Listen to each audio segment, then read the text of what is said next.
Bab kewajiban, wajib tawaf wada' dan gugur.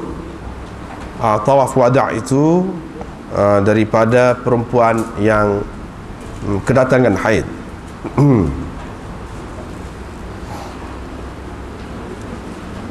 Dengan sanadnya Imam Muslim meriwayatkan daripada Ibnu Abbas, katanya, kana an-nas yansarifuna fi kulli wajhin.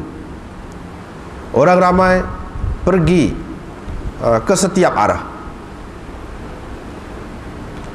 Faqala Rasulullah sallallahu alaihi wasallam, maka Rasulullah sallallahu alaihi wasallam bersabda, jangan sekali-kali sesiapa pergi ataupun berangkat sebelum sebelum dia bertawaf di Baitillah. Yani sehingga amalan terakhirnya ialah bertawaf di Baitillah.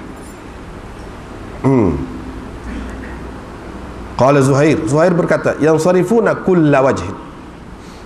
Zuhair berkata, yansarifuna kulla wajhin. Mereka berpaling, mereka pergi ke setiap arah. Walam yaqul fi, dan dia tidak ada menyebutkan dalam riwayatnya fi, yani fi kulli wajhin, fi itu tak ada. Dengan sanadnya Imam Muslim meriwayatkan daripada Ibnu Abbas, katanya, orang ramai diperintah supaya amalan mereka yang terakhir ialah di Baitillah, yakni mereka bertawaf di Baitillah. Cuma diringankan daripada perempuan yang kedatangan haid. Diringankan daripada perempuan yang kedatangan haid. Dengan sanadnya Imam Muslim meriwayatkan daripada Tawus, katanya, saya bersama Ibnu Abbas, tiba-tiba Zaid bin Thabit berkata, engkau fatwakan bahawa perempuan yang kedatangan haid boleh pergi, boleh berangkat sebelum dia bertawaf di Baitillah, yakni sebelum melakukan amalan terakhirnya, iaitu tawaf di Baitillah. Ibnu Abbas berkata, kalau nak terima, baiklah. Kalau tidak, tanyalah fulana, perempuan Ansariyah itu, adakah, yakni sahabiyah, adakah Rasulullah SAW menyuruhnya melakukan begitu? Qala, kata perawi, yakni Tawus, selepas itu Zaid bin Thabit kembali kepada Ibnu Abbas sambil ketawa. Wa huwa yaqul, dalam keadaan dia berkata, sambil dia ketawa dan berkata, ma araka illa qad sadaqta, nampaknya engkau benar, nampaknya engkau telah memfatwakan dengan fatwa yang benar. Dengan sanadnya Imam Muslim meriwayatkan lagi daripada Abi Salamah dan Urwah bahwa Aisyah berkata, Safiyah bintu Huyai telah kedatangan haid setelah dia mengerjakan tawaf ifadah. Aisyah berkata, saya pun menyebutkan tentang haidnya itu kepada Rasulullah sallallahu alaihi wasallam. Maka Rasulullah sallallahu alaihi wasallam berkata, adakah dia akan menahan kita? Qalat, kata Aisyah, saya pun berkata, wahai Rasulullah, sesungguhnya dia telah pun melakukan tawaf ifadah, sesungguhnya dia telah mengunjungi dan bertawaf di Kaabah, kemudian baru dia mari kotor selepas tawaf ifadah itu. Maka Rasulullah sallallahu alaihi wasallam pun bersabda, faltanfir, kalau begitu bolehlah dia berangkat. Dengan sanadnya Imam Muslim meriwayatkan daripada Ibn Shihab, qalat, kata Aisyah, dengan sanad tadi juga,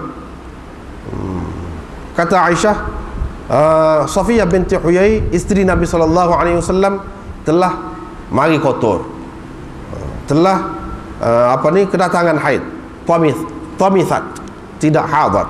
Itu bezanya dengan tadi. Sama saja maknanya pada haji wada' itu, setelah dia mengerjakan tawaf ifadah dalam keadaan suci. Zuhri meriwayatkan sama seperti riwayat sebelum inilah, serupa dengan hadis Laith sebelum ini, selepas itu.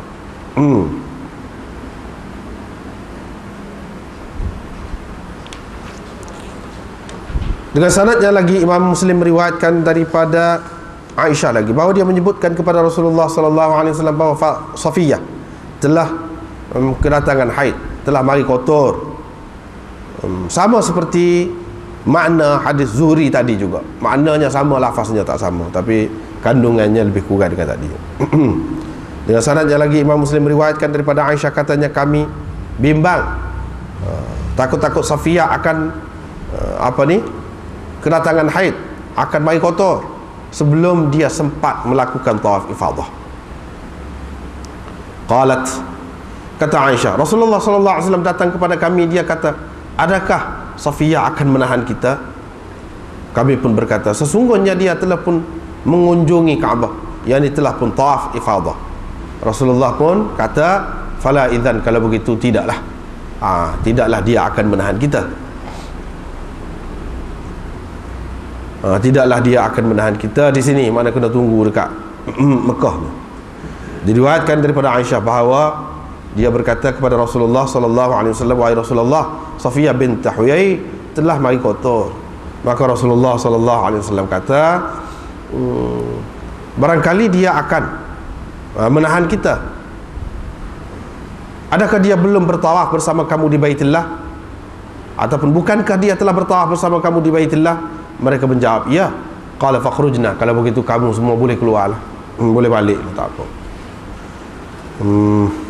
Diriwayatkan daripada Aisyah lagi bahawa Rasulullah sallallahu alaihi wasallam mahu dari Safiyah sebahagian dari yang dikehendaki oleh seorang lelaki terhadap isterinya atau dari isterinya. Mereka pun berkata, dia mai kotor wahai Rasulullah.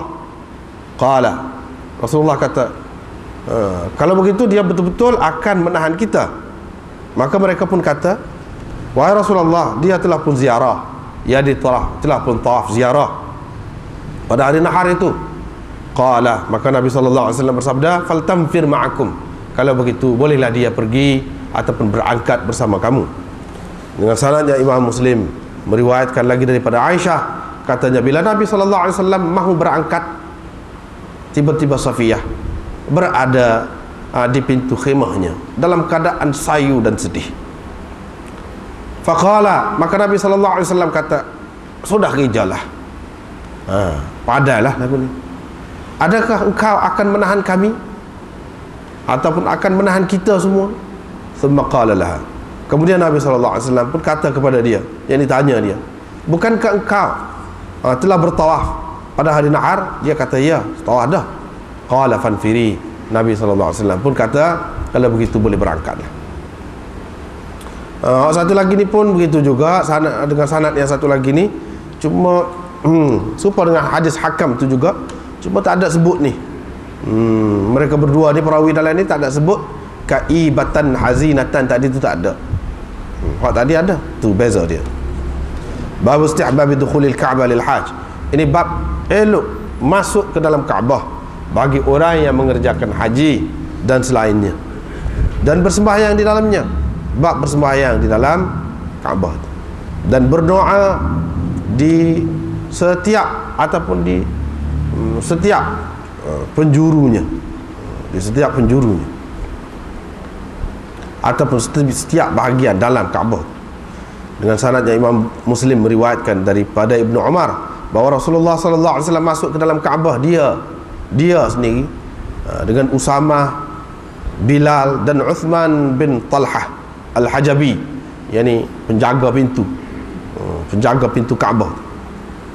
Fa'aghlaqaha alaih, Uthman pun tutup pintu Kaabah tu selepas Nabi sallallahu alaihi wasallam masuk ke dalam. Thumma makatha fiha, kemudian Nabi sallallahu alaihi wasallam berada beberapa lama dalam Kaabah tu. Qala Ibnu Umar, Ibnu Umar berkata, saya pun bertanya Bilal bila dia keluar, apakah yang telah dilakukan oleh Rasulullah sallallahu alaihi wasallam? Kata Bilal, dia berdiri dengan dia berdiri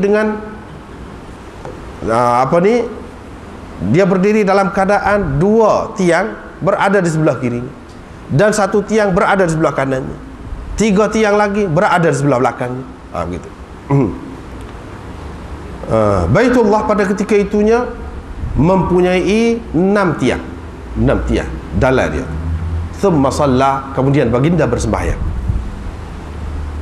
Dengan sanadnya Imam Muslim meriwayatkan daripada Ibnu Umar, katanya Rasulullah SAW datang pada hari Fathi Makkah. Dia pun turun di halaman Ka'bah. Dia menghantarkan orang mengutus orang kepada Uthman bin Talha. Dia pun datang membawa anak kunci. Dia membuka pintu. Uthman membuka pintu Ka'bah. Qala, kata perawi, kemudian Nabi SAW masuk dengan Bilal, Usamah dan Uthman bin Talha ke dalam Ka'bah. Dia pun suruh tutup pintu tu. Maka ditutuplah pintu. Falabithu fihi maliyan. Mereka semua berada dalam Kaabah itu beberapa lama. Kemudian dia membuka pintu itu. Kata Abdullah, saya pun meluru kepada orang-orang tadi. Saya dapati Rasulullah SAW sedang keluar dan Bilal mengiringinya. Saya pun berkata kepada Bilal, adakah Rasulullah SAW bersembahyang di dalamnya? Dia kata, ya. Qultu, saya bertanya, di mana? Dia kata, di antara 2 tiang, tilqa awajihi, dengan menghadap ke depannya.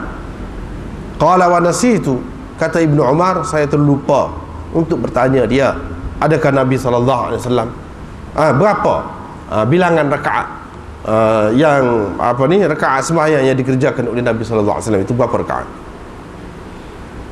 Dengan sanadnya Imam Muslim meriwayatkan daripada Ibnu Umar, katanya Rasulullah SAW datang pada tahun Fath Makkah dengan menaiki unta Usama bin Zaid, sehingga dia menurunkan unta itu di halaman Kaabah. Sampai dia menurunkan unta itu di hadapan Kaabah, mana akhirnya kemudian dia pun panggil Uthman bin Talha. Dia berkata, bawakan kepadaku anak kunci. Uthman pun pergilah bertemu dengan ibunya. Ibunya tak mau bagi kepadanya. Uthman berkata, kamu mesti bagi anak kunci itu. Kalau tidak, pedai ni akan keluar, kata dia. Pedai ni akan keluar dari sarung. Qala, kata perawi ini, fa'atathu, maka mak dia pun bagi kepada dia lah anak kunci itu. Dia pun bawa anak kunci itu pergi kepada Nabi SAW dan menyerahkan kepadanya. Nabi SAW pun buka pintu itu. Kemudian perawi ini mengemukakan hadis seterusnya seperti riwayat Hamad bin Zaid juga yang sebelum ni. Dengan sanad Imam Muslim meriwayatkan daripada Ibnu Umar, katanya Rasulullah SAW masuk ke dalam Baitullah, bersamanya ada Usamah, Bilal dan Uthman bin Talha. Mereka pun menutup pintu. Mereka pun menutup pintu lama. Kemudian dibuka pintu itu. Maka aku adalah orang yang mula-mula masuk. Kata siapa? Kata Ibnu Umar, saya bertemu Bilal. Saya bertanya, di mana Rasulullah SAW bersembahyang? Dia menjawab, di antara 2 tiang depan. Bila masuk tu, fadasitu an as'alahu, saya terlupa nak tanya dia, berapakah bilangan rakaat sembahyang Nabi SAW itu. Diriwayatkan daripada Abdullah bin Umar bahawa dia sampai ke Kaabah. Ketika itu Nabi SAW telah pun masuk ke dalam Kaabah dengan Bilal, Usam dan Usamah. Uthman telah mengunci pintu Kaabah itu setelah mereka semua tadi masuk. Qala, kata perawi, yakni Ibnu Umar, mereka pun berada lama di dalamnya, beberapa lama di dalamnya. Kemudian pintu itu dibuka, maka Nabi SAW pun keluar. Saya pun naik tangga, saya pun masuk ke dalam Baitullah. Saya bertanya, di mana Nabi SAW bersembahyang? Mereka berkata, di sini. Qala, kata Ibnu Umar, saya terlupa untuk bertanya mereka, berapakah rakaat Nabi SAW bersembahyang. Diriwayatkan daripada Salim daripada ayahnya, yakni Ibnu Umar, katanya Rasulullah SAW telah masuk ke dalam Baitullah, dia dengan Usamah bin Zaid, Bilal dan Uthman bin Talha. Mereka pun tutup pintu. Bila mereka buka pintu, saya adalah di antara orang yang mula-mula masuk. Saya bertemu Bilal. Saya bertanya dia, adakah Rasulullah SAW bersembahyang di dalam Baitullah? Dia kata, ya, dia bersembahyang di antara 2 tiang Yamaniyain. Dia bersembahyang di antara dua tiang yang berada di sebelah Yaman, menghadap ke Yaman. Yang ni dekat pintu masuk lah. Diriwayatkan daripada Salim bin Abdullah daripada ayahnya, yakni Abdullah bin Umar, katanya, saya melihat Rasulullah sallallahu alaihi wasallam telah masuk dalam Kaabah, dia sendiri dengan Usamah bin Zaid dan Bilal dan Uthman bin Talhah. Tidak ada siapa pun orang lain yang masuk bersama mereka itu. Kemudian ditutup pintu. Abdullah bin Umar berkata, Bilal atau Uthman bin Talhah menceritakan kepadaku bahawa Rasulullah sallallahu alaihi wasallam telah bersembahyang dalam Kaabah itu di antara dua tiang Yamaniyah, di antara dua tiang yang berada di sebelah Yaman itu. Diriwayatkan daripada ini siapa ni? Ibnu Jurayj. Dia berkata, saya berkata kepada Atha, adakah engkau telah mendengar Ibnu Abbas berkata, kamu hanya diperintahkan bertawaf, kamu tidak diperintahkan memasukinya. Qala, kata siapa? Atha. Kata Atha, dia tidak melarang dari memasuki Baitullah itu, tetapi saya ada dengar dia berkata, Usamah menceritakan kepadaku bahawa Nabi SAW telah masuk ke dalam Baitullah dan dia berdoa di setiap penjuru Baitullah itu, tetapi dia tidak bersembahyang di dalam Baitullah, sehinggalah dia keluar. Bila dia keluar, dia bersembahyang menghadap Baitullah 2 rakaat. Wa qala hadhihi al-qiblah, sambil dia berkatalah, dan dia berkata, inilah kiblah. Qultu lahu ma nawahiha, saya pun bertanya dia lah, apa maksud nawahiha tu? Afi zawayaha, apakah maknanya bucu dia tu, di bucu Kaabah tu? Qala, kata qultu lahu ma nawahiha afi zawayaha. Ayat ni Ibnu Abbas kata ni, adakah maknanya zawayaha, nawahiha tu apa makna? Adakah bucu-bucu dia? Qala, kata Usamah, bal fi kulli qiblatin minal bait, bahkan setiap bahagian qiblat daripada Baitullah. Semua dia berdoa ke belakang setiap tempat. Diriwayatkan daripada Ibnu Abbas bahawa Nabi SAW telah memasuki Kaabah. Di dalamnya ada 6 tiang. Dia berdiri dekat satu tiang lalu berdoa, tetapi dia tidak bersembahyang. Diriwayatkan daripada Ismail bin Abi Khalid, katanya, saya berkata kepada Abdullah bin Abi Aufa, sahabat Rasulullah SAW, adakah Nabi SAW masuk ke dalam Baitullah pada ketika umrahnya? Dia berkata tidak. Itulah 2 bab yang kita baca dengan beberapa banyak hadis yang tersebut di dalamnya tadi.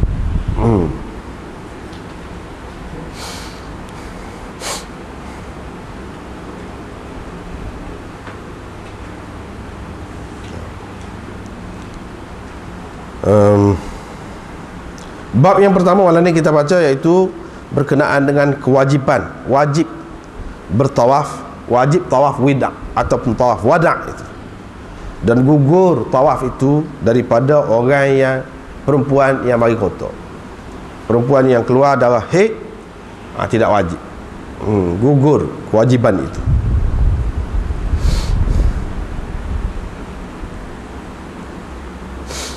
Hadis ini menjadi dalil kepada ulama-ulama yang mengatakan bahawa tawaf wada' itu adalah wajib.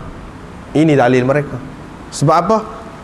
Sebab Nabi SAW kata, jangan sekali-kali sesiapa pergi ataupun berangkat sebelum dia akhir sekali bertawaf di Baitullah. Yang ini tawaf selamat tinggal, tawaf wada'. Ini bermakna Nabi SAW suruhlah. Bila suruh tu jadi wajib. Bagi mereka ini, bagi ulama-ulama yang mengatakan wajib ni, kalau seseorang itu meninggalkan tawaf ni, bermakna dia kena bayar dam, lazimahu dam. Inilah pendapat yang sahih pendapat yang sahih dalam mazhab kita, kata Imam Nawawi. Dalam mazhab Syafi'i, hak ni lah pendapat yang sahih. Kita jangan kalau ini masalah istilah, kalau dia kata hadis ini, hak ni pendapat ini adalah pendapat yang sahih, bukan bermakna pendapat hak sebalik tu tidak sahih, tak betul. Dengan makna hak ni pendapat yang betul, hak sebaliknya tak betul, bukan makna lagu tu. Sebab sahih ni adalah satu istilah dalam fiqh Syafi'i. Itu sahih adalah satu istilah dalam fiqh Syafi'i. Sahih ialah pendapat ashab, dia panggil pendapat ashab, yang ni tokoh-tokoh ataupun anak-anak buah Imam Syafi'i, bukan pendapat Syafi'i sendiri. Pendapat anak buah Syafi'i ataupun tokoh-tokoh besar dalam mazhab Syafi'i, hak di peringkat awal. Pendapat dia, kalau khilaf dia tu, pendapat sebalik daripada pendapat mereka itu kuat juga, itu orang panggil asah. Pendapat itu asah. Pendapat asah, yakni pendapat hak sebalik dia tu kuat juga, bukti dia, dalil dia, itu asah orang panggil. Tapi kalau pendapat ashab, pendapat ulama-ulama, anak-anak buah Imam Syafi'i, anak-anak murid dia, hak besar-besar tu, dia bagi satu pendapat, tetapi hak lawan bagi pendapat itu, hak sebalik dia lah, hak tak serupa dengan hak tu, dalilnya tidak kuat, itu orang panggil sahih. Ini satu istilah. Bukan sahih ni makna betul atau tak betul, tak. Gitu. Itu istilah lah. Semua juga kalau kata pendapat ini azhar, maka makna pendapat azhar itu pendapat yang lebih zahir, lebih nyata. Tidak, orang lain tidak lebih nyata. Tidak.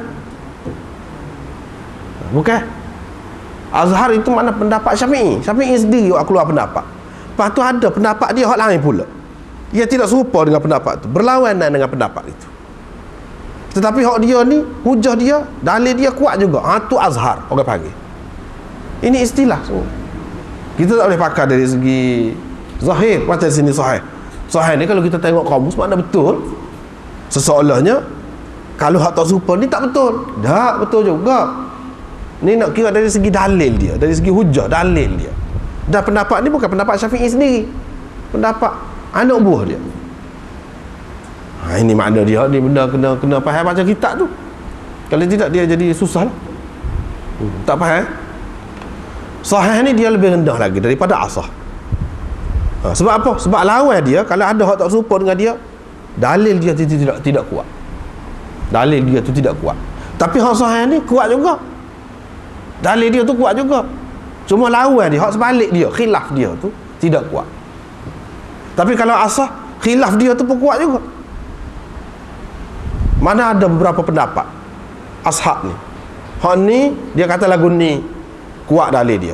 Ada pula pendapat anak buah dia yang lain kata lagu lain, berlawanan dengan hak tu, tapi dalil dia kuat juga. Itu orang panggil asah tu. Khilaf asah makna dalil dia kuat juga. Khilaf asah tu kuat juga, dalil dia. Hak asah tu lebih kuat. Tetapi hak khilaf dia tu, hak tak serupa dengan dia tu, kuat juga dari segi dalil. Tapi kalau hak sahih ni, pendapat ashab, khilaf dia tu tidak kuat. Tidak kuat kau dia, dalil dia tu tidak kuat. Dalil dia. Ini masalah istilah.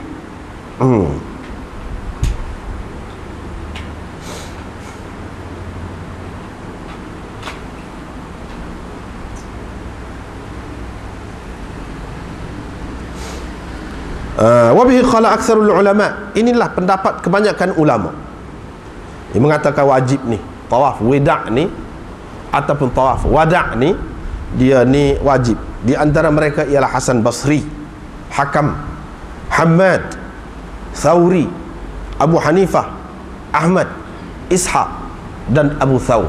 Ramai yang berpendapat begini, yang mengatakan wajib, bukan fardu, bukan rukun, wajib. Wajib tu maknanya kalau ditinggalkan sah juga haji itu, cuma kena tampung dengan dibayar dam.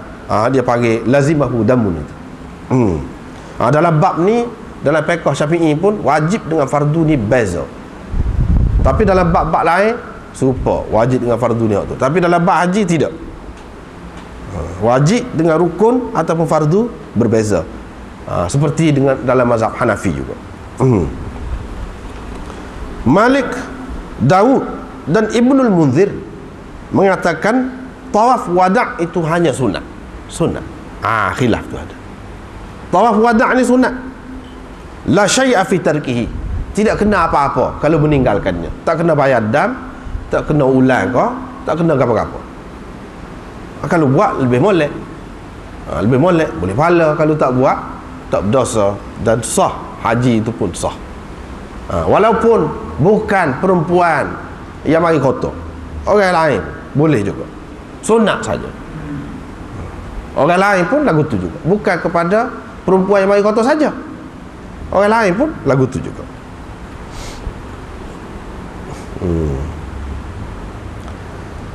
Itu satu perkara. Inilah masalah ni, asal masalah ni.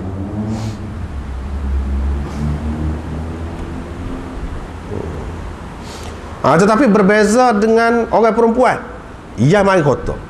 Ini beza hukum. Kerana perempuan yang mari kotor ni, dia tidak wajib ke atas dia. Dan kalau dia tinggal pun dia tidak kena bayar dam. Bagi orang yang mengatakan sunat tadi, tidak nanti perempuan yang mari kotor ni, orang lain pun tak kena apa-apa juga, tidak wajib juga. Ni bagi hak pendapat hak dia kata sahih tadi, hak sahih tadi. Dan pendapat kebanyakan ulama lah mengatakan wajib tawaf wada' tadi. Bagi perempuan yang mari kotor tidak wajib. Kalau dia tinggal pun tidak kena bayar dam, tidak kena apa-apa. Inilah mazhab Syafi'i, Malik, Abi Hanifah, Ahmad dan sekalian ulama. Kecuali ada juga ni apa yang disebutkan oleh Ibnul Munzir daripada Ibnu Umar dan Zaid bin Thabit, bahawa mereka ini suruh, dia suruh perempuan yang mari kotor saat ni tunggu dulu, duduk Mekah, tunggu sampai dia suci, tawaf. Maknanya seseolahnya bagi mereka ini wajib juga kepada perempuan yang mari kotor.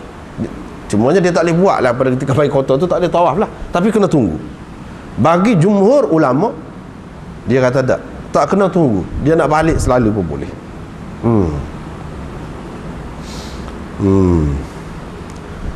Dalil bagi jumhur ulama ni, hadis-hadis yang kita akan baca ni semuanya menunjukkan bahawa perempuan ni tidak kena. Sebab apa? Nabi SAW kata boleh balik, boleh berangkat lah.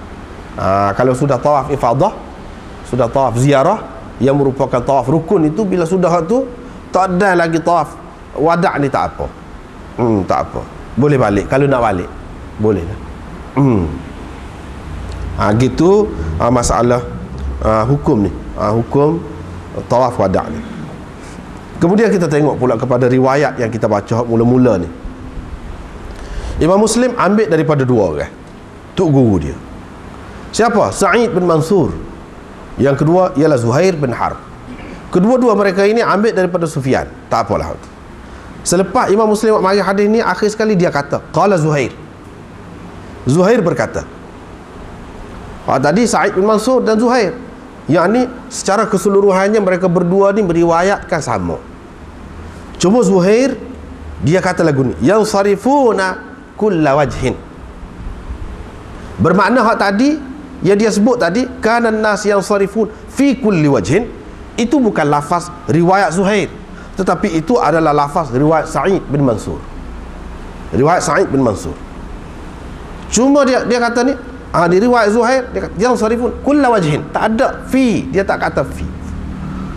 Sepatah satu perkataan itu berbeza pun Imam Muslim sebut juga. Beza situ, tak ada fi. Lepas tu kalau tak ada fi pun serupa juga. Kalau tak ada fi, kulla wajhin apa makna? Apa bagi datah? Kulla wajhin. Jawabnya kalau dari segi nahwu, mansubun bin nazil khafid. Mansubun bin nazil khafid takdirnya fi kulli wajhin. Fi juga, hak tulah juga. Tapi nak cerita dari segi lafaz tu, tak ada sebut. Ini orang panggil amanah ilmu, amanah ilmiah. Dia ambil daripada dua orang, tapi kalau ada beza sikit, sepatu perkataan pun dia sebut. Ini amanah. Setelah itulah ulama-ulama hadis dulu dia nak susun kitab ni bukan main, susah. Kalau ada silap sepatah dua seperti yang kita sudah jumpa dah sebelum pada ni, itulah kesilapan dia sebagai manusia. Ada pula orang lain pula betul pula nak ceritanya agama yang sampai kepada kita ni kemah. Nak cari mana dalam dunia ni agama lagu ni. Setiap ajaran dia tu siapa setara tu dijaga. Sedangkan dalam agama lain tak ada lagu tu. Ni dari segi kita tengok perbezaan dari segi riwayat tadi. Semua juga dia kata dalam riwayat yang kedua, cuba kita perhati, nak kira dari sudut sanad dia. Imam Muslim ambil daripada dua orang tu guru dia, Sa'id bin Mansur. Sa'id bin Mansur ni siapa dia? Itulah Sunan Sa'id bin Mansur, pengarang kitab yang besar juga, ulama hadis besar juga. Dia ada mengarang kitab hadis yang tersendiri, namanya Sunan As-Sunan, Sunan Sa'id bin Mansur terkenal. Hak ni itulah tu guru dia. Abu Bakr bin Abi Syaibah, siapa dia? Abu Bakr bin Abi Syaibah, orang besar juga, ada kitab besar juga dia, 10 jilid juga, namanya Musannaf Ibnu Abi Syaibah, kitab besar. Kalau nak cari asar sahabat, asar tabi'in, orang rojak situ tempat berhimpunnya kitab Musannaf. Musannaf ni ada dua, Musannaf Ibnu Abi Syaibah, satu lagi Musannaf Abdul Razak. Hak ni hak tu guru dia ni, Abu Bakr Ibnu Abi Syaibah, pengarang kepada kitab Musannaf. Lepas tu dia kata wal lafzu li Sa'id, tapi lafaz hadis yang dia akan sebut ni adalah lafaz Sa'id, bermakna lafaz Abu Bakar ada sedikit berbeza. Dia bagi peringatan. Hak ni riwayat ni mereka berdua ambil daripada Sufyan dan seterusnya. Umiran nas an yakuna akhiru ahdihim bil bait illa annahu khuffifa 'anil mar'atil haid. Bermakna riwayat Abu Bakar bin Abi Syaibah tu tidak betul-betul sama 100% dengan riwayat Sa'id. Hak ni hak dia sebut ni riwayat Sa'id. Lepas tu riwayat Abu Bakar lagu mana? Makna dia sama dengan hak ni. Makna dia sama. Dia nak ceritanya betul dia ambil daripada dua orang ni, tetapi lafaz ni adalah lafaz Sa'id. Kalau kita perhati riwayat Abu Bakar bin Abi Syaibah ada beza dia dari segi lafaz, tapi dari segi maknanya sama. Itu kemah lagi. Riwayat ini riwayat bil lafzi, riwayat bil lafzi daripada Sa'id bin Mansur, bukan riwayat bil lafzi itu daripada Abu Bakar bin Abi Syaibah. Daripada Abu Bakar bin Abi Syaibah ini orang panggil riwayat bil makna saja, tapi dia gabungkan sekali. Kalau dia tak cerita wal lafzul li Sa'id, boleh jadi kita kata kedua-dua ni lafaz dia sama. Itu mengelirukan, tidak amanah tu, tidak amanah. Hak amanahnya kena bayar. Hak lafaz ni dia sebut ni lafaz apa, riwayat siapa, siapa begitu. Sebab tu dia jadi lebih. Muslim ni kelebihan dia duduk situ. Kena kira hadis dia tu lebih kurang apa, sikit-sikit beza, tapi saat ni pasal cermat saat ni dia cerita riwayat orang ni beza sikit. Hak ni lafaz siapa. Lepas tu hak dia sebut seorang lagi tu bukan lafaz dia. Lepas tu apa sebut? Makna lah, makna dia. Riwayat tu serupa dengan hak ni dari segi makna.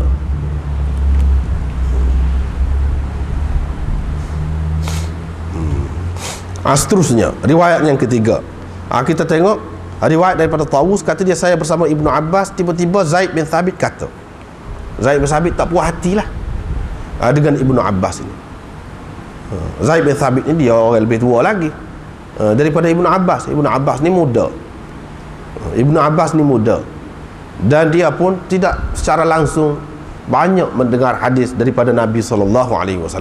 Takut-takut ada kekeliruan ke apakah. Dia kata engkau boleh petua kepada orang ramai, iaitu perempuan mari kota ni dia boleh balik, dia boleh berangkat sebelum dia tawaf Baitullah, begitu ke? Makna dia nampak tidak begitu. Dia muskil lah. Apa ya Ibnu Abbas petua lagu tu? Faqala lahu, ni cerita Ibnu Abbas kemudian adalah setelah tua dah. Semasa Nabi SAW tu dia terlalu muda, belasan tahun saja. Jadi hak dia cerita ni kemudian, mana setelah dia tua dah. Ibnu Abbas kata immala fasal, kalau tidak puas hati, kalau tidak puas hati dengan pendapat saya tu, Kalau tak saya terima pendapat saya tu, kamu boleh tanya. Maknanya si Fulanah Al-Ansariyah, ni sahabiah, ada seorang sahabat Nabi tu, tanya dia belah mana Nabi SAW suruh dia. Dia tu peristiwa dia mari kotor. Pas Nabi SAW suruh dia lagu mana?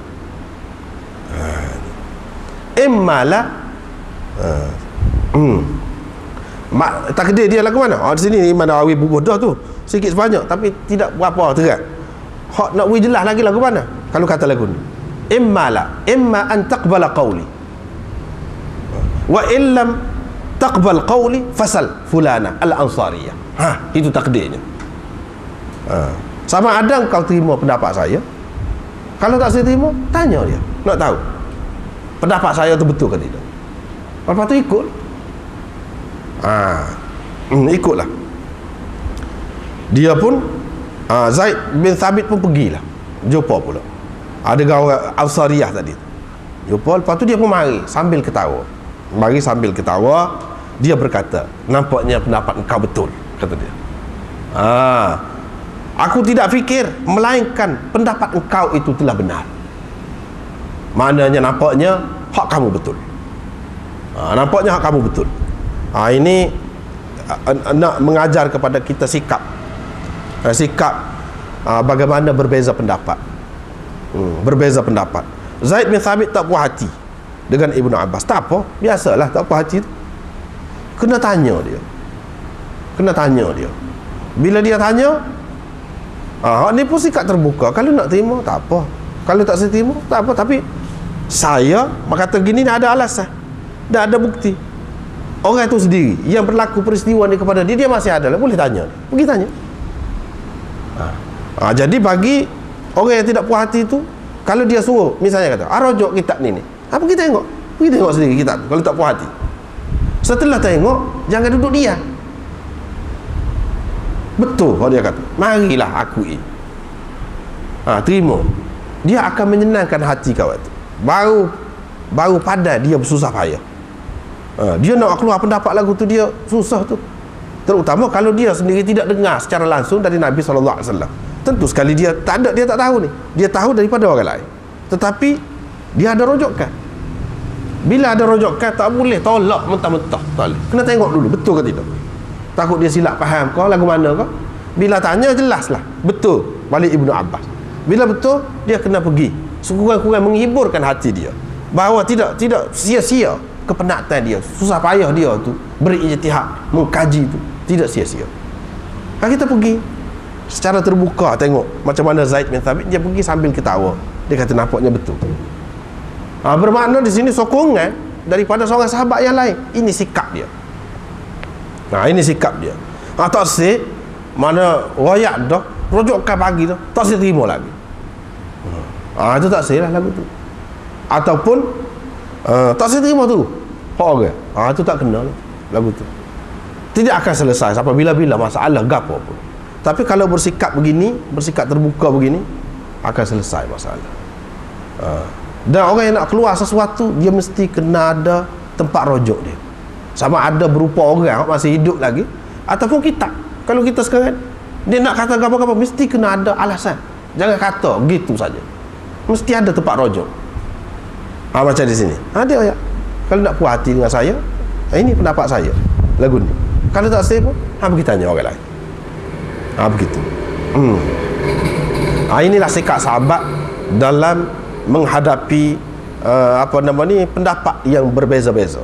Dia sikap terbuka. Bersikap terbuka. Tidak seperti kadang-kadang kita kemudian ni sampai jadi keruh keadaan itu. Sebenarnya mudah saja. Tapi kadang tak saya berdepan, kadang-kadang tak saya berdepan. Main kata alik belakang. Jadi tak ada hasil, tak ada faedah tu benda lagu. Tak ada hasil. Kemudian kita kena fikir juga. Masyarakat kita ni, sebab itulah kalau kita kaji, bukan semua. Tapi ada lagi, masih ada lagi segelintir yang dia ni tidak bagi semangat. Bahkan melemahkan ada. Kalau orang buat kajian misalnya, dia pelemah. Dia sendiri tak buat kelas 1. Dia nak baca orang pun malah. Itu tak kena sikap lagu. Sampai bila kita tak akan maju kalau lagu tu. Tetapi kalau orang yang maju, sepatutnya bagi semangat. Molek lah, sekurang-kurangnya bagi sokongan. Begitu.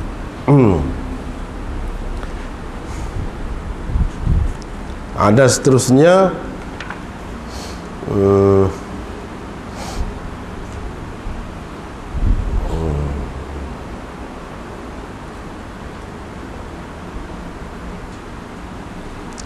Hal lain-lain tu lebih kurang itulah. Tak ada mana.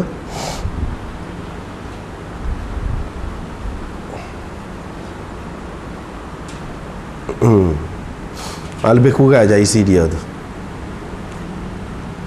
Cuma seperti kita terjemah tadi lah, Nabi SAW tanya, bukankah dia telah bertawaf bersama kamu? Tawaf ifadah itu? Mereka jawab, ya. Kadang itu fakhrujna fanfiri fala idzan dan sebagainya.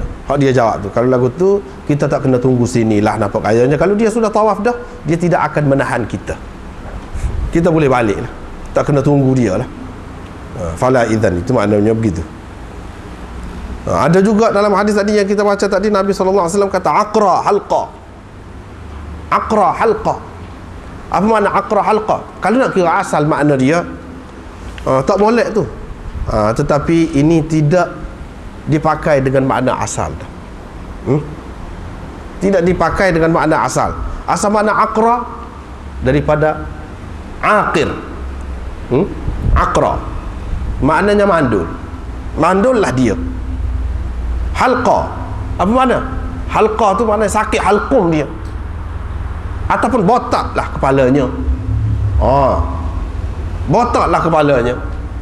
Itu tak molek tu berlaku. Apakah Nabi SAW doakan biar dia mandul, biar botak kepala dia, jadi hina dia, jadi bahan ketawa orang? Apakah maksud itu? Tidak. Ini perkataan yang asalnya ada makna lain, kemudian dipakai dengan makna tidak begitu. Sebab itu kita terjemah tadi, sudah rejal lah kalau lagu ni, padai lah. Padai lagu ni, teruk lah, teruk dengan makna begitu saja, bukan dengan makna asal tu.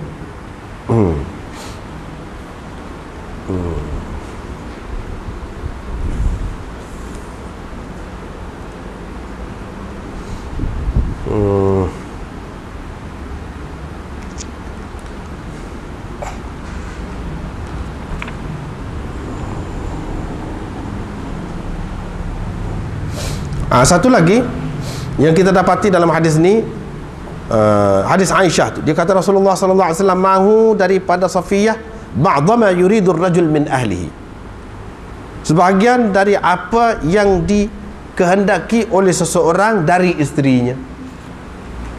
Mana Nabi sallallahu alaihi wasallam nak pergi tempat dia lah. Apa hak tu dia tidak sebut dengan jelas. Boleh jadi mahu bersama dia, boleh jadi mahu apa-apalah barang-barang daripada dia. Gitu dia sebut. Tetapi asalnya kalau bahasa sindiran, bahasa kiasan, mana ba'dha ma yuridur rajul min ahlihi, itu makna dia nak tidur sekali lah, nak pergi dekat dia lah. Gitulah. Walau bagaimanapun tidak jelas. Ini bahasa kinayah lah. Bahasa kinayah boleh jadi dengan makna lain, boleh jadi dengan makna itu pun boleh jadi.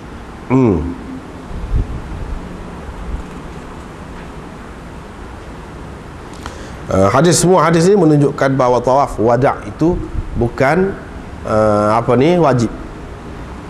Bukan wajib bagi orang ni, bagi orang yang mari kotor. Bukan wajib. Seterusnya bab satu lagi tu, lain tu lebih kurang tu ya. Bab elok masuk ke dalam Kaabah bagi orang yang buat haji dan selainnya. Lil haji wa ghairihi, selain daripada orang buat haji, ikutlah buat umrah. Apa? Elok masuk. Kalau ada kesempatan. Tidak buat umrah, tidak buat apa-apa, pergi, ada peluang pergi, kebetulan boleh dan elok, istihbab. Dan bersembahyang dalam Kaabah itu, nak cerita apa hukumnya berdoa dalam Kaabah tu, fi nawahiha kulliha, di setiap bahagian apa ni Kaabah sebelah dalam tu. Ada ceritanya. Dalam cerita ni, riwayat ni dia ada dua ya sebenarnya. Pak beza pendapat. Bilal kata Nabi SAW masuk sembahyang, Usamah kata tidak. Itulah kalau kita baca tadi, dua tu je. Dengan sebab itulah ada ulama yang mengatakan Nabi SAW masuk sembahyang, ada pula mengatakan tidak. Ada mengatakan sunat masuk, sunat sembahyang dalam Kaabah tu. Ada yang mengatakan tidak. Sebab itu, sebab beza dari segi riwayat tadi. Kenapa berbeza? Untuk kita jamakkan, untuk kita kompromikan di antara riwayat yang nampak berbeza tu, lebih baik kita tak usah kata salah satunya betul. Kalau kita kata Usamah betul, maknanya macam mana pula Bilal kata dia sembahyang? Adakah dia bohong? Takkan dia bohong. Kalau kita kata hak Bilal ni betul, Nabi sembahyang, hak Usamah tu dia kata tidak sembahyang, apakah dia berdusta? Tidak juga, takkan kita nak kata gitu. Maka ulama-ulama cuba mentaufikkan, cuba mendamaikan di antara dua riwayat yang zahirnya nampak bertentangan itu, dengan mengatakan bahawa Bilal dia masuk, dia duduk dekat dengan Nabi SAW, dia tidak berenggan dengan Nabi SAW. Adapun Usamah ni dia masuk juga, tapi dia tidak pergi sekali, dia pergi ke lain, dia duduk di bucu lain. Memang apabila masuk tu, di suatu ketika Nabi SAW berdoa, Usamah tahu hak tu, dia pun pergi doa. Hal dia yang Bilal dia duduk dekat Nabi SAW, lepas pada Nabi SAW berdoa tu, Nabi bersembahyang, dia tahu, dia tengok. Boleh jadi dia sendiri pun bersembahyang, dia tak ada cerita lah. Tapi Nabi SAW bersembahyang, jelas kepada dia. Apalagi bila ditutup pintu tu, tidak berapa terang lah, gelap. Bila ditutup pintu, Usamah duduk jauh, sembahyang tu oleh kerana ringkas sangat. Lepas tu boleh jadi Usamah pun mari dekat tu, tengok sudah selesai, dia tak nak nampak apa. Dia cerita apa yang dia tahu, dia tidak jelas. Nabi SAW bersembahyang, sejauh yang dia tahu tak ada. Pak, kalau kata sembahyang pun dalam bahasa Arab, solat tu ada dengan makna doa, ada dengan makna doa. Kalau kata Nabi SAW berdoa pun boleh juga. Nabi SAW bersembahyang, bersembahyang tu dengan makna doa. Sebab solat dari segi lugah bahasa Arab boleh dengan makna berdoa. Hak pastinya berdoa, doa tu. Sembahyang tu tak pasti. Tapi kita kata dok ni dia sembahyang ni, bila sebut 2 rakaat ni, 2 rakaat, ini menunjukkan sembahyang ni bukan dengan makna doa. Sembahyang biasa. Kalau dia kata lagu tu macam mana beza dengan Usamah ni? Sebab tadi baru selesai masalah. Masing-masing cerita apa yang dia tahu, apa yang dia tahu. Kalau Usamah cerita dia tidak tahu, tapi dia dengar agak-agak, dia kata Nabi SAW sembahyang, itu salah. Walaupun betul Nabi sembahyang, dia tidak yakin, tapi dia kata juga, itu tak salahnya. Kalau dia kata Nabi SAW tidak sembahyang, sepengetahuan dia, dalam pengetahuan dia, itu tidak salah, tak apa lagi.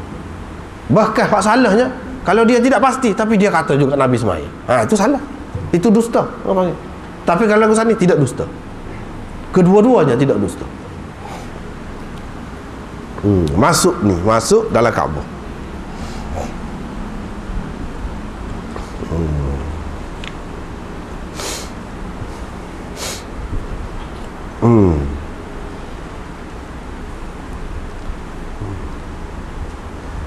Berkenaan dengan sembahyang dalam Kaabah ni sah ke tidak?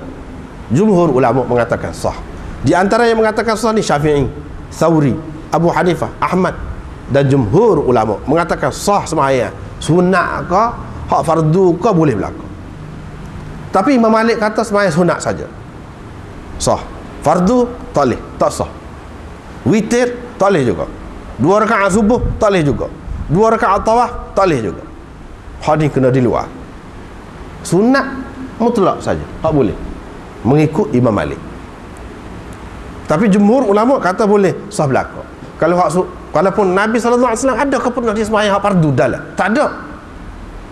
Tapi bila hak sunat boleh, bentuk sembahyang tu sunat boleh, hak lain pun kira-kiranya bolehlah juga.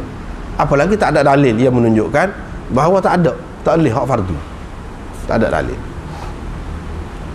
Mereka mengatakan boleh, walaupun hak mana lebih afdal? Hak lebih afdalnya di luar. Hak tu lebih afdal. Memang lebih afdal, semua terima hak tu. Sekarang ni duduk bahas masalah sah ke tidak. Sah tu sah lah, tapi dari segi afdal hak mana? Semua kata lebih afdal di luar, menghadap kepada Kaabah.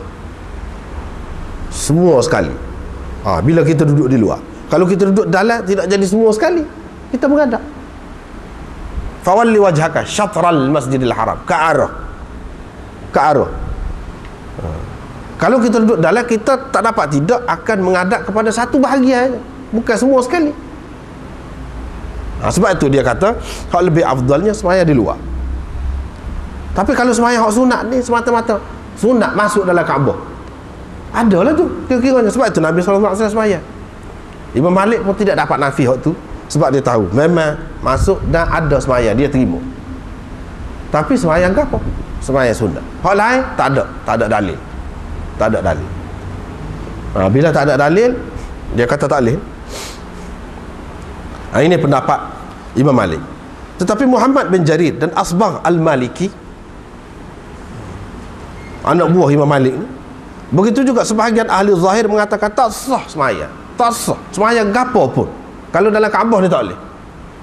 Sebab Tuhan suruh menghadap semua sekali, Baitullah tu, bukan menghadap sebahagian. Itu sebab dia kata tak boleh. Fawalli wajhaka syatral masjidil haram, ke arah masjidil haram. Ke arah masjidil haram. Masjidil haram tu semua sekali kita hadapi, bukan mana sebahagian, satu dinding daripadanya sahaja yang kita hadapi. Kata mereka tak sah sama sekali semaya apa. Jadi yang terlebih baiknya untuk jaga semua ni, paling tinggi kalau kita nak terima ada semaya pun, boleh semaya pun, iaitu semaya sunat. Hak tu tak ada khilaf. Tetapi hak lain ada khilaf belakang, ada khilaf. Baru jaga semua. Kalau nak semaya pun, kalau nak terima ada hak semaya sunat, hak lain tak sah lah.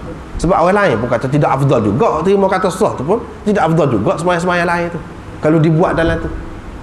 Hak afdalnya di luar.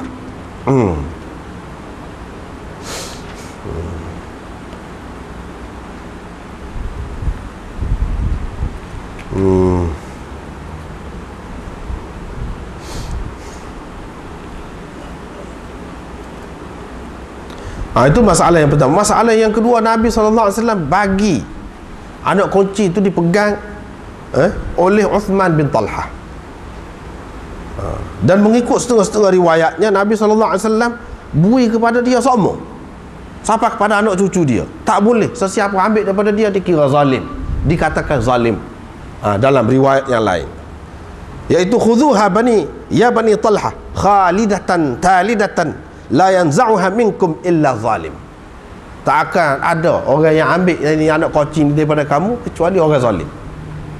Jadi pokok keturunan ni lah duk pegang. Kalau selagi pokok dia ada, selagi pokok dia layak, maka dia yang lebih berhak. Nabi SAW terima, mengekalkan, dan dia ni pegang sebelum daripada Islam lagi, sebelum daripada Nabi SAW menguasai Mekah lagi. Pokok dia ni, keluarga dia duk pegang anak kecil tu. Nabi SAW terima, kekalkan, teruskan.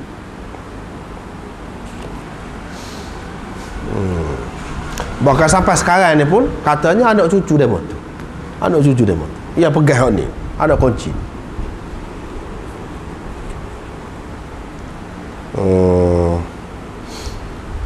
Baitullah pada ketika itu 6 tiang dia ada, tiang pada ketika itu, pada hari itu. Kemudian sudah berubah banyak pada ketika itu. Sebab Kaabah ni dalam sejarah, nanti akan datang bab suku pula, bahagian bab merobohkan Kaabah. Sudah berapa kali Kaabah itu dirobohkan, dan sudah berapa kali berubah daripada hak asal. Dan hak ada sekarang ni hak mana? Hak tu ada bab kemudian suku lah. Hak ni sekarang ni nak cerita hak pada masa tu saja.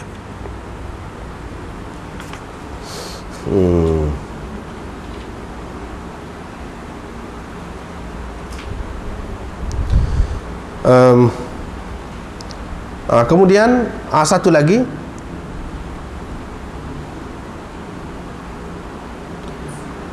hadis-hadis ini hak kata masuk dalam Kaabah ni bila? Hak kata masuk, hak tak ada khilafnya, iaitu masuk pada hari Fathi Makkah. Fath Makkah. Nabi SAW sudah pergi ke Mekah sebelum pada tahun yang ke-7 dalam umrah qada dia, umratul qada. Pada ketika itu dia tidak masuk dalam Kaabah, dia tidak masuk. Kenapa dia tidak masuk? Semua sepakat mengatakan dalam umrah qada tu, tadi pun hadis yang terakhir tadi baca, dia tidak masuk dalam umrah dia, umratul qada, yakni pada tahun yang ke-7 itu dia tidak masuk. Ini hadis akhir sekali ni, hadis Ibnu Abi Aufa, sahabat Nabi SAW. Ismail bin Abi Khalid tanya dia, adakah Nabi SAW masuk ke dalam Baitullah dalam umrah dia? Dia kata tidak. Mana tak ada. Itu sepakat dah ulama kata tak ada masuk pada ketika umrah tu, umrah qada, yang ni pada tahun yang ke-7. Pada tahun yang ke-8 Mekah ditakluk. Hak itulah yang dikatakan Fath Makkah pada tahun yang ke-8.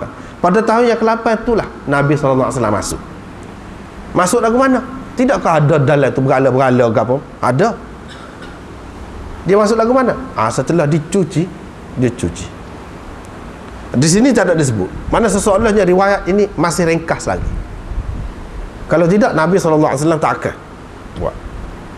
Tak akan maknanya pergi masuk dalam tu dengan dalam keadaan ada berhala tu, dah semaya pula mengadap. Mana tahu takut kena mengadap kepada berhala tu, takut jadi bukti pula kepada orang lain, kepada orang kafir bahawa Nabi SAW pun mengadap kepada berhala dia pula. Sebab itu dia cuci dulu. Dari riwayat yang lain disebutkan dibersihkan dulu, barulah Nabi SAW tu semaya. Maknanya ada beberapa perkara lama juga duduk dalam tu. Dalam masa yang lama tu boleh jadilah Usamah tak tahu tu, ada ketika dia pergi duduk cuci ke, dia duduk buat gapo ke. Sebab itu dia tidak tahu Nabi SAW duduk semaya. Bukan dalam masa yang sekejap. Sebab itu dia kata makatha fihi tawilan atau makatha fihi maliyan, mana beberapa lama masuk dalam tu. Cumanya hak khilafnya pada haji wada', yakni pada tahun yang ke-10 Nabi SAW ada masuk atau tak masuk. Hak tu ada khilaf. Setengah ulama kata ada masuk, setengah ulama mengatakan tak ada masuk. Dan kedua-dua pihak ada dalil masing-masing. Tetapi hak tak ada khilaf bahawa Nabi SAW masuk ke dalam Kaabah, iaitu pada tahun yang ke-8. Hak tu tak ada khilaf. Semua terima Nabi SAW masuk pada tahun yang ke-8.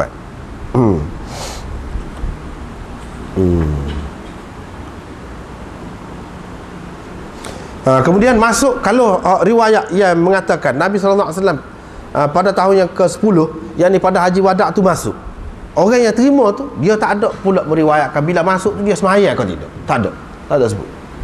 Hak sebut semaya ke apa semua ni pada ketika Fath Makkah pada tahun yang ke-8, bukan pada tahun yang ke-10.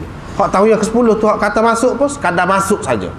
Tak ada riwayat yang sahih yang menyebutkan masuk pada haji wada' tu ada semaya ke apa, tak ada sebut.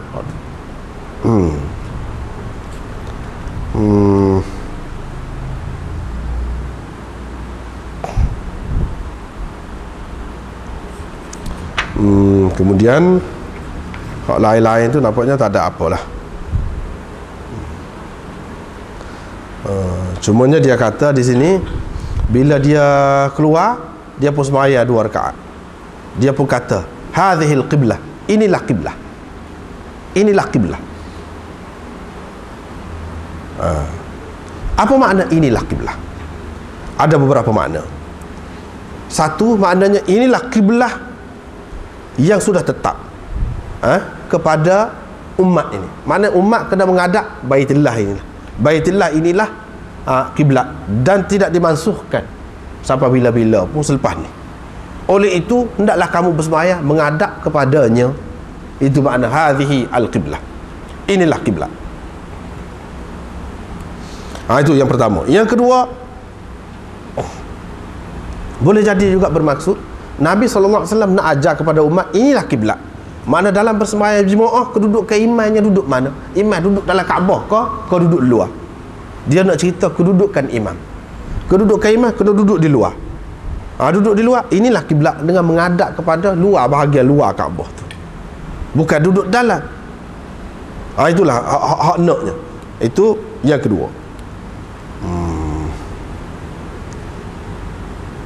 Yang ketiga, inilah kiblat, maksudnya Baitullah tu kiblat.